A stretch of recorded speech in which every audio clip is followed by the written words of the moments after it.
RDC World 1 is a group of 7 members. Their name stands for Real Dreams Change the World. And I call them the godfathers of the black nerd media groups that have really risen up in the 2010s. They now got 5 million subscribers on YouTube at the moment that I'm recording this, and they're only growing way more. They just recently met with J. Cole, met with LeBron James. They're working with a bunch of big studios, and then also they sort of paved the way for a lot of other witty black nerds to really blow up. Not saying that they're the first or that they're even the only ones to do it, of course, but they are some of the main ones. In fact, they made a convention called DreamCon, and DreamCon in 2021 is the third year that it's happened. It started up, I think, in 2018, really, in Waco, where they're from, and it's one of my favorite conventions that I've been to because it felt like a black nerd cookout, where you come out there and you have a ton of fun. And you get to meet a lot of creators and a lot of people who are wanting to be creators. It makes you more hungry, and it felt like a great reunion for everybody. Everyone, all the creators out there, they're very down to earth, and it's just such a wonderful time that at the end of it, you want to go out and make content. You want to be up there, with everybody else. Everyone feels hungry to make more of themselves. To be more.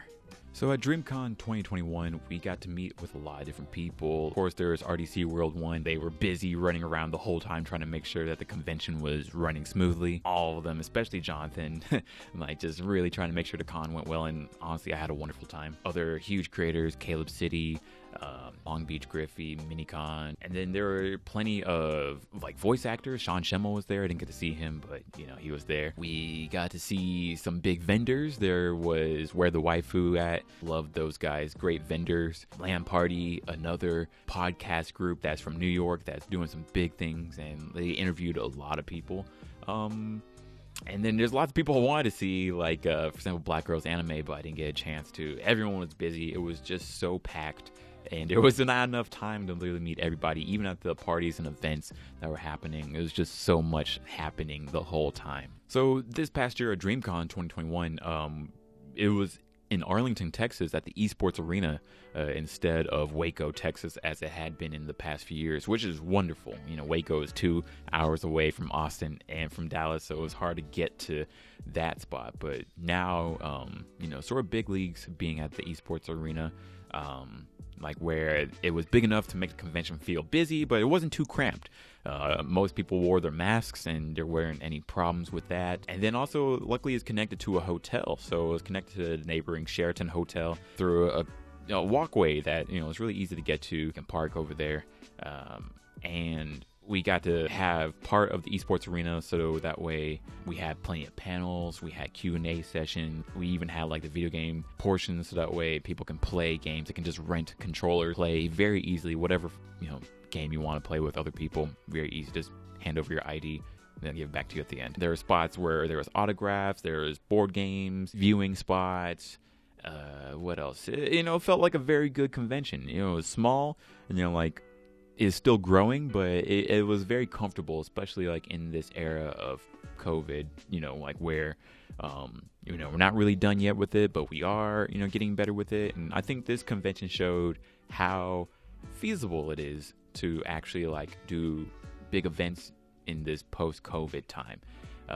In the Sheraton, we got to have panels like the cosplay contest, media showcase, the exhibit hall. There were Itasha cars in the parking lot. It was a pretty stacked convention, and the venue was very good for. So that's dope. At DreamCon 2021, we got to host the Friday night party, and it was a great time.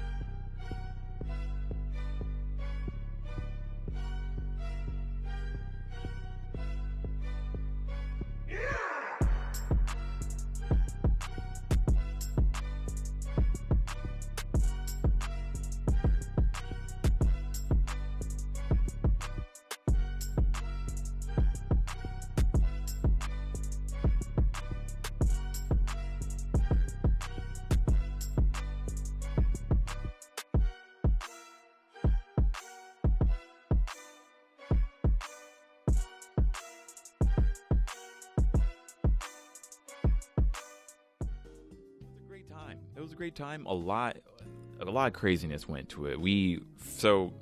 Behind the scenes stories, like, one, we wanted to get a venue, but because this convention was happening during a very unsure time, it was hard to get a venue that was going to allow us to do a party as we really needed to, even in Texas. And especially in Arlington, even though it is part of DFW, it is sort of outside of my sphere, especially living in Los Angeles at the moment. But we got to work with some good people that allowed us to use their house for the party, and Speakeasy Group, shout out to them. And it was a crazy time. It was a great time, but it was crazy. So, one of the biggest things was how much room do we have for this party. And unfortunately, we wanted to comp a lot of people in, but we weren't able to have sponsors for this, or to get a lot of financial backing, so we had to charge what we did. And we tried to make this as good of a house party as possible, so we had a band, we had DJs, we had VIP rooms, we had catering, we had drinks, that was all included, open bar, beer pong tables, a good house party, especially after a year and a half of being backed up, of not being able to party. And it was a wild time, where we even had a food truck outside. We had a line that stretched out to the front door. It was crazy. Cosplayers, shout out to a lot of big VIPs that came through, like Bishojo Mom, RDC World, of course. All the big times came, but unfortunately got shut down by cops. Not what I wanted, but it sort of adds to the sort of flair of it. And luckily the cops were nice, enough to just not burst down the door and just be like, rah, especially since there's a lot of black nerds partying in one spot, but especially in a suburban neighborhood. But we made it happen. We had a good time. Crew did a wonderful job. Security handled people well. Weren't any big problems that were happening. We ran out of alcohol at the end of the night when the cops came to shut us down. Things worked out. Hope you guys enjoyed that DreamCon convention content. Luckily, we got a good group that helped made this stuff happen. I want to shout out Dave for putting this video together. He's been a huge help in making this content. And then, of course, a lot of the other guys that have been there at the party that helped plan this stuff, that helped run it. The house owners, Speakeasy, and of course RDC World 1 for making this convention. It was a wonderful time that I think really needed to happen. It only made us more hungry to make more content and to be out there with the people, and of course made us want to work together more so we can bring more dope content to everybody out there. So stay tuned. There's going to be a lot of great stuff on the way.